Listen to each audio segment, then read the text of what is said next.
क्या कर रहा हूं मैं? दर्पण में देख रहा हूं। आप लोग भी प्रतिदिन देखते होंगे, परंतु प्रतिदिन अपना मुख देखने के बाद भी उस पर लिखी एक बड़ी सीख देखना भूल जाते हैं। अब आप कहेंगे कैसी सीख? तो जाइए एक बार फिर से दर्पण के सामने जाइए और मुख खोलकर देखिए, क्या दिखेगा? दंत पंक्ति और जीभा, है ना? अब विचार कीजिए, दंत जन्म के पश्चात आते, एक नहीं 2 बार आते, परंतु मृत्यु से पूर्व नष्ट हो जाते हैं। और जीभा जन्म पहले से होती है, परंतु मनुष्य के मृत्यु के पश्चात भी उसके अस्तित्व में रहती है ना? आश्चर्य की बात। दंत कठोर होते हैं, जीभा कोमल, परंतु फिर भी दंत नष्ट हो जाते हैं, जीभा नहीं होती। यही रहस्य है कि हठी और कठोर लोग शीघ्र नष्ट होते हैं और कोमल लचीले आवश्यकता के अनुसार स्वयं में परिवर्तन ला सकने में सक्षम लोगों का ही अस्तित्व रहता है। अर्थात परिस्थितियों के अनुसार स्वयं को लचीला बनाना सीखिए और आपका जीवन सरल हो जाएगा। संबंध एक सहारा होता है जीवन का, और संबंधी वो होते हैं जिनसे आवश्यकता पड़ने पर सहायता मांगी जा सके, जिन पर विश्वास किया जा सके कि बुरे समय में वो हमारे काम आएंगे। कभी ऐसा भी हुआ होगा कि आपके पास कोई सहायता मांगने आया, या ऐसा भी हो सकता है कि आप किसी के पास सहायता मांगने गए हैं। परंतु प्रश्न यह उठता है कि क्या केवल किसी के मंतव्य में उसकी सहायता इसीलिए कर देनी चाहिए क्योंकि वो आपका संबंधी है? अब आप कहेंगे कि ये कैसा प्रश्न हुआ? तनिक सोचिए, एक अस्त्र बनाने वाला जब अस्त्र बनाता है तो ये अस्त्र किसको देना है उसका अधिकार उसी के पास होता है। वो चाहे तो ये अस्त्र किसी को भी दे सकता है, वो एक सैनिक को भी दे सकता है या एक डाकू को भी, और यही अस्त्र 2 भिन्न कार्य कर सकती है। यदि डाकू के हाथों में आ गई तो उसका भय दिखाकर वो लोगों को लूटेगा, निरपराधों का रक्त बहाएगा। सहायता करने वाले की भी अवस्था ऐसी ही होती है। इसलिए किसी की सहायता करने से पूर्व ये विचार कर लेना आवश्यक है कि किसे क्या, कब और कितनी सहायता देनी चाहिए कि उसका दुरुपयोग ना हो। यदि आपकी सहायता से कोई अधर्म हुआ तो उसके उत्तरदायी आप ही होंगे।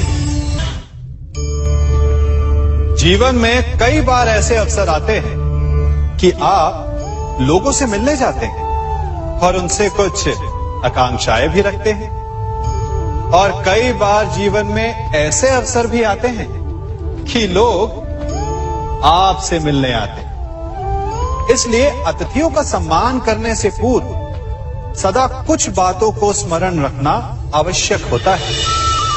यदि कोई आपके पास मिलने आता है तो उसके 3 कारण हो सकते हैं। पहला कारण होता है भाव, दूसरा अभाव और तीसरा प्रभाव। तो जैसा अतिथि उसको वैसा ही सम्मान दे। यदि आपके पास कोई भाव से आए तो उसे केवल आपका प्रेम चाहिए, आपका सानिध्य चाहिए, और यदि कोई अभाव में आया तो उसकी उतनी सहायता अवश्य करें जितना आप करने में सक्षम हो, परंतु इतनी अधिक भी ना करें कि वो उस सहायता का दुरुपयोग कर बैठे। और यदि कोई प्रभाव में आया तो स्वयं पर अभिमान ना करें, क्योंकि कभी ना कभी जीवन में आप भी भाव, अभाव और प्रभाव के चक्रव्यूह में फंस सकते हैं।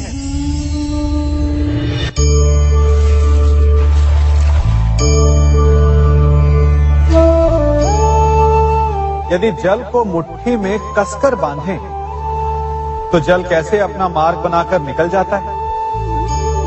इसी धारा की भांति यही अवस्था हमारे अपनों के साथ भी होती है। अधिकतर हम जिनसे प्रेम करते हैं, हम सदा उन्हें अपने समीप रखना चाहते हैं, स्वयं से दूर नहीं होने देना चाहते। चिंता करते हैं, भय खाते हैं कि कहीं उनके साथ या उनसे कुछ बुरा घटित ना हो जाए, और ऐसे में हमारे अपने ही हमसे दूर हो जाते हैं, ठीक मुट्ठी में बंधे जल की भांति। इसलिए जिनसे आप प्रेम करते हैं, उन्हें स्वतंत्र कर दीजिए, उनकी सोच को स्वतंत्र बनने दीजिए, उन्हें अपने मार्ग स्वयं ढूंढने दीजिए, क्योंकि आप सदा उनके साथ उन्हें मार्ग दिखाने के लिए नहीं रहने वाले। इसलिए अपनों के साथ अवश्य रहें, परंतु उन्हें बांधे नहीं। जन्म के पश्चात बालक जब पहली बार अपने नेत्र खोलता है, तो उसका मन उत्सुकता से भरा होता है कि ये संसार क्या है, उसे क्या दिख रहा है। ये उसके जीवन का नया आरंभ होता है। परंतु जैसे हम धीरे धीरे बड़े होने लगते हैं, अनुभव अर्जित करते हैं, हमारे मन की उत्सुकता, हमारे जीवन का चाव होने लगता है।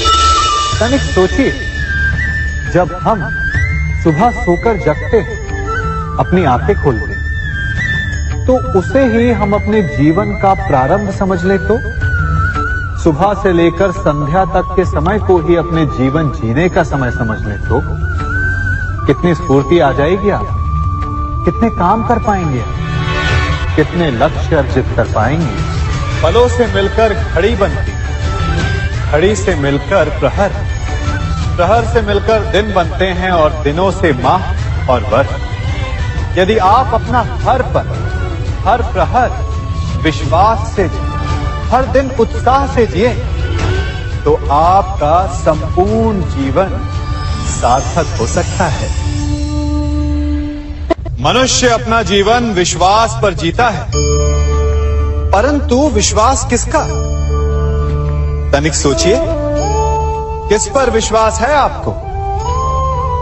महापुरुषों की कही बातों पर, ग्रंथों में लिखे ज्ञान पर, माता पिता की सीख पर, या मित्रों के दिए गए निर्देशों पर, या फिर मेरी कही बातों पर? ये सब विश्वास अपूर्ण है जब तक आपको स्वयं पर विश्वास ना हो। यदि विश्वास करना है तो पहले अविश्वास करने के विज्ञान को भी सीखना चाहिए। आप किसी की बातों पर विश्वास न करें, आप अपने मन से पूछें, अपनी अंतर आत्मा से प्रश्न करें, और जो उत्तर मिलेगा वही सबसे उचित होगा। जब आप अपने मन, अपनी अंतरात्मा पर विश्वास करना सीख जाएंगे, तो नीति ज्ञान सब आपके भीतर से स्वतः उमड़ेगा। और यदि आप स्वयं पर ही विश्वास ना कर पाए, तो धर्म ग्रंथों में लिखे श्लोक, महापुरुषों की वाणी, माता पिता की सीख या मित्रों का निर्देश कोई भी लाभ नहीं दे पाएगा। एक पिता होने के नाते आप अपनी संतान के लिए क्या करते हैं? उसके लिए बहुत सारी सुविधाएं जुटाते, बहुत सारा धन कमाते हैं, है ना? और क्या आपको ऐसा लगता है कि यही उचित है आपकी संतान के लिए? इस पंछी को देख रहे हैं, ये भी संतान को जन्म देता है, उन्हें पालता है, पोसता है, उड़ना सिखाता है, और भोजन का प्रबंध भी करना सिखाता है। परंतु उनके बड़े हो जाने के बाद उनके लिए अलग से घोंसला नहीं बनाता। क्यों? क्योंकि यदि इसने संतान को सब कुछ करके दे दिया, तो संतान क्या करेगी? वो अपनी संतान को तब तक भोजन कराता है जब तक उसकी संतान स्वयं भोजन का प्रबंध करने में सक्षम नहीं हो जाती। और उसका लाभ यह मिलता है कि उसी की भांति उसकी संतान आत्मनिर्भर बनती है। इसलिए अपनी संतान को उतनी ही सुविधाएं दें जितनी आवश्यक है। मोह को त्यागें। आपका उनसे मोह उन्हें कभी आत्मनिर्भर नहीं बनने देगा। अपनी संतान को कर्म करना सिखाइए। यदि आपकी संतान कर्म करना सीख गई तो वो धन स्वयं कमा लेगी। और यदि वो आलसी अकर्मण्य बन बैठे तो आपके संचित धन का भी नाश कर देगी। संसार में सबसे बड़ा संबंध कौन सा है? अब आप पूछेंगे कि यह कैसा प्रश्न हुआ? इसका उत्तर तो बड़ा सरल है, यही ना? परंतु इस प्रश्न के भी कई उत्तर हैं। कोई कहेगा माता और पुत्र का संबंध, तो कोई कहेगा पिता पुत्री का संबंध, तो कोई पति पत्नी का, और तो कोई भक्त और भगवान का संबंध।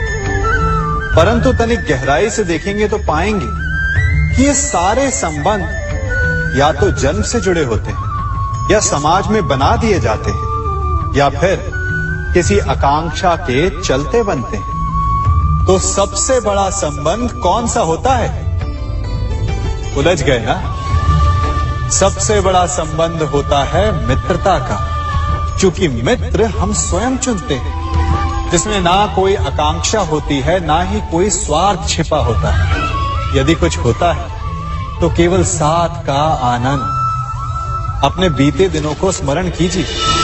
जब आप घर से बाहर निकलते होंगे तो सबसे पहले किसका स्मरण होता था? मित्र का। परंतु जैसे जैसे मनुष्य बड़ा होता जाता है, सफल होता जाता है, मित्र छूटते जाते हैं और फिर वो अपनी आय, अपने जीवन के स्तर के अनुसार मित्रता करने लगता है। उसके मन में ये विचार आ जाता है कि मित्रता बराबरी वालों से ही होनी चाहिए। यही सोच अनुचित है, क्योंकि मित्रता बराबर वालों से नहीं होती। मित्रता हमें बराबर करती है। इसलिए नए मित्र अवश्य बनाएं, परंतु अपने पुराने मित्रों को भूलिएगा मत।